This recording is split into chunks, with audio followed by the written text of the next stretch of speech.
Alleluia, Alleluia, Alleluia, Alleluia.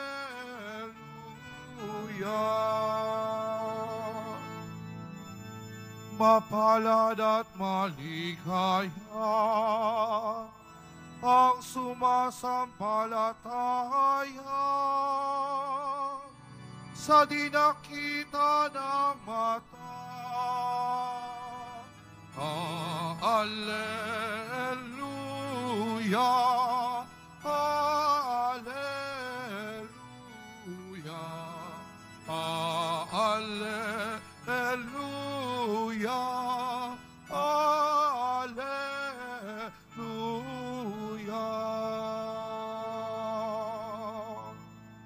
Sumainyo ang Panginoon. At sumayo rin. Ang mabuting balita ng Panginoon ayon kay San Juan. Papuri sa iyo, Panginoon. Noong panahong iyon, sinabi ni Jesus kay Nicodemo, ang mula sa itaas ay dakila sa lahat. Ang mula sa lupa ay tagalupa at nagsasalita tungkol sa mga bagay sa lupa. Ang mula sa langit ay dakila sa lahat.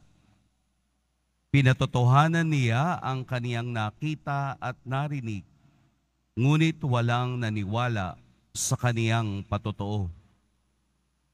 Ang naniniwala sa kaniyang patotoo ay nagpapatunay na tapat ang Diyos, sapagkat ang sinugo ng Diyos ay nagpapahayag ng mga salita ng Diyos at walang sukat ang kaniyang pagkakaloob ng Espiritu Santo.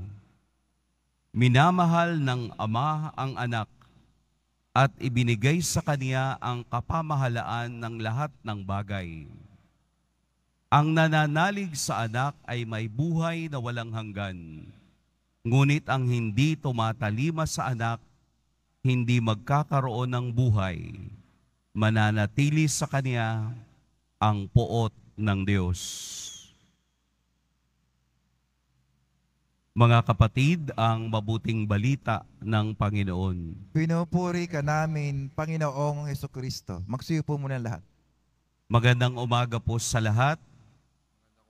3 araw na po tayong nagninilay sa usapan ni Jesus at ni Nicodemo. Noong unang araw, pinagnilayan natin ang ibig sabihin ng being born again, ang isilang sa Espiritu, ang isilang mula sa langit. Nung ikalawang araw ay pinag-usapan naman natin ang tungkol sa liwanag, kung papaanong si Jesus ay ang liwanag na nagbibigay tanglaw sa lahat. At nabigyan ko ng pagdinilay ang bagay na ito dahil si Nicodemo ay lumapit kay Jesus ng 10 oras ng gabi. Ngayon naman po ang pagpapatuloy ng pagdinilay na ito sa ikatlong araw, natahasan ng binibigyan tayo ng kaisipan na mayroong dalawang bagay na maliwanag. Ang bagay na makalangit at ang bagay na makalupa.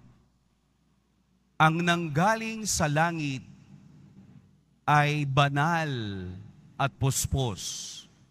Dahil siya ay galing sa langit, ang lahat ng kaniyang gawain ay makalangit.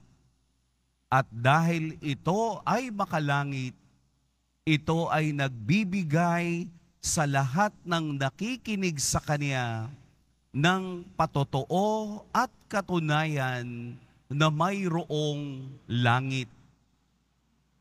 Ito rin ay pagbibigay sa atin ng kaisipang mayroong panglupa at ang taong panglupa ay makamundo ang ibinibigay.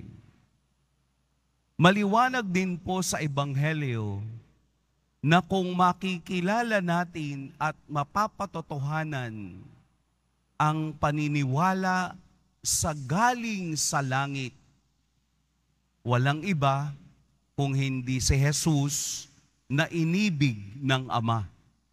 Ang ating Poong Jesus Nazareno na nagpatotoo sa pagmamahal ng Ama sa pamamagitan ng kaniyang sakripisyo sa krus. Kung inyo pong mapapansin at palagian kayong nakapagsisimba at nasusundan ang buhay ni Jesus ayon sa gospel o mabuting balita, na pagbabago ni Jesus ang pamamaraan ng kaniyang pagsasalita depende sa kaniyang kaharap. Kapag ang kaharap ni Jesus ay ordinaryong tao, mga makasalanan, mga may sakit, mga sinasapian ng dyablo, naroroon ang kaniyang awa.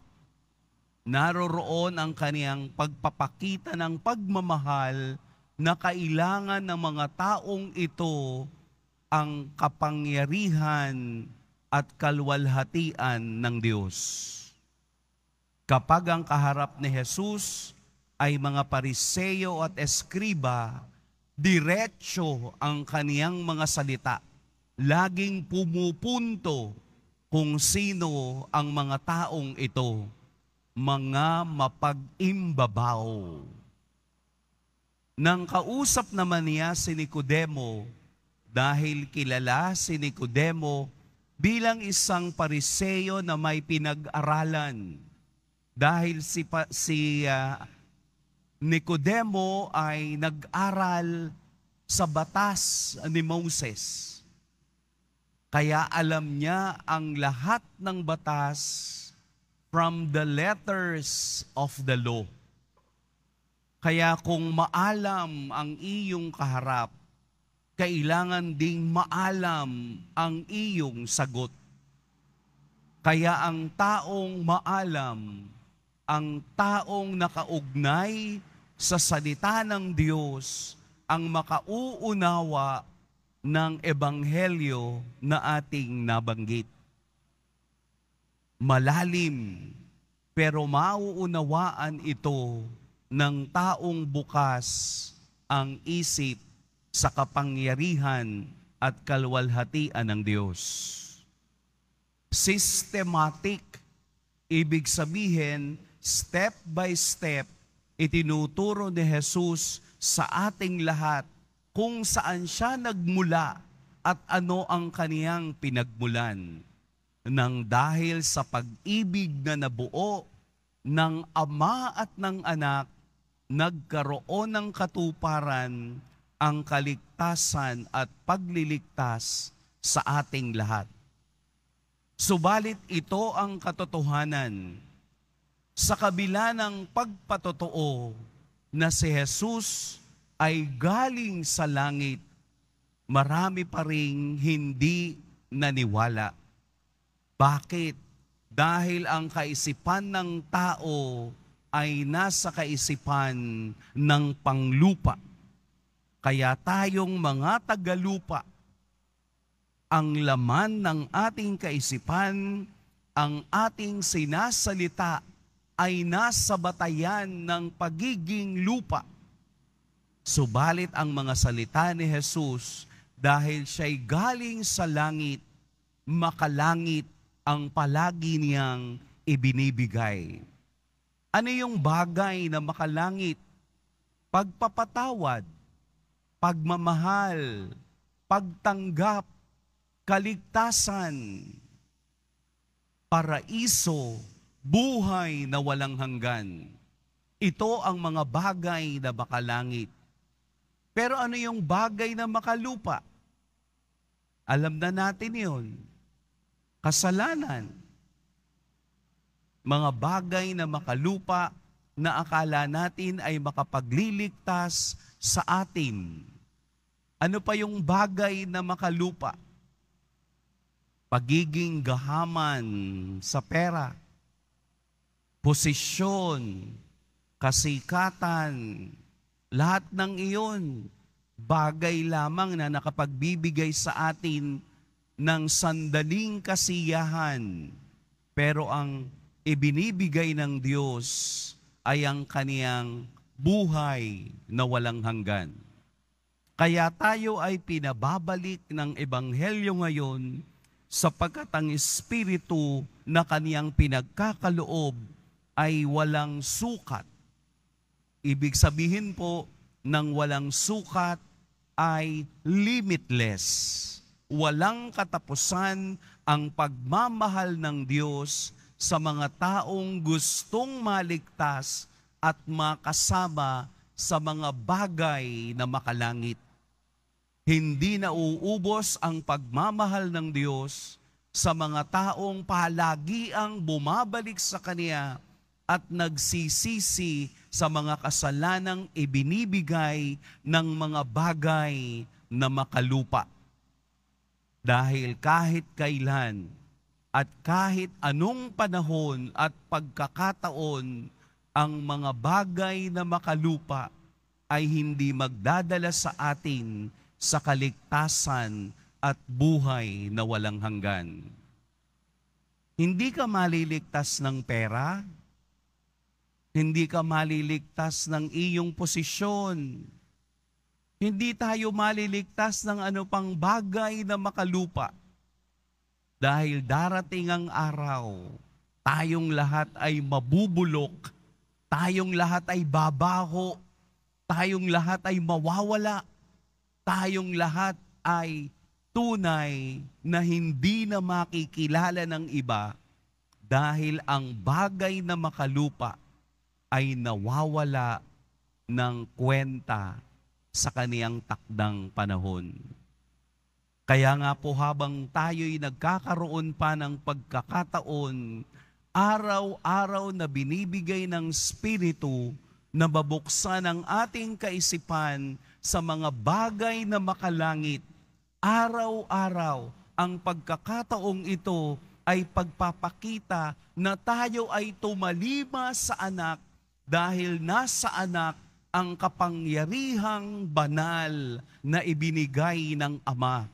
Araw-araw, pinatatalima tayo, pinasusunod tayo, ibinibigay tayong muli sa anak upang tayo ay tunay na humakbang patungo sa bagay na makalangit. Ito po ang katotohanan sa ating pananampalataya. Ito ang tunay na tagpo ng pagmamahal na tayo naman ay mag-focus sa bagay na makalangit, hindi sa bagay na nasa lupa na nawawala at nasisira. Tunay ngang mahirap sumunod sa patotoo ng langit, pero kaya nating gawin dahil ipinakita na ni Jesus ng ating Poong Nazareno kung papaanong ang pagmamahal ng Ama at Anak ay siya ring pagmamahal na ibinibigay ng Anak sa atin. Ang kailangan lang natin ay manampalataya at tumalima upang tayo'y magkaroon ng buhay na walang hanggan. Ang pagtalima at pananampalatayang iyan ay mag-uumpisa sa aking relasyon sa Diyos. Papaano ako nakikipagrelasyon sa Diyos? Ano ang katotohanan ng aking pag-ibig sa Kanya? Ang pag-ibig ko ba sa Diyos ay dinadala ko rin bilang pag-ibig ko sa aking kapwa, dahil ang bagay na makalangit ay nagbubunga ng bagay na makalangit. Sapagkat ang kaisipang makalangit ay magbibigay din ng kaisipang makalangit sa aking pakikipagrelasyon sa kapwa ko tagalupa.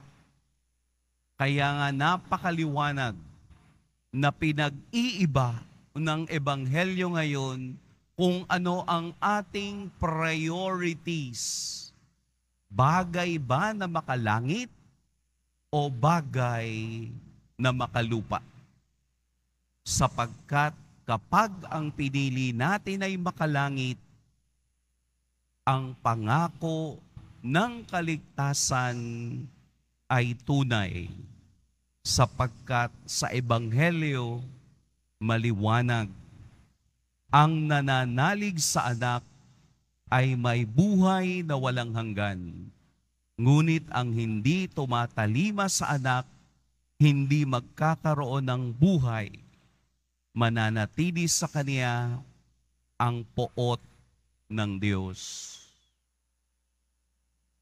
Tayo po ang magdidesisyon sa araw na ito. Pagpalain tayo ng poong may kapal.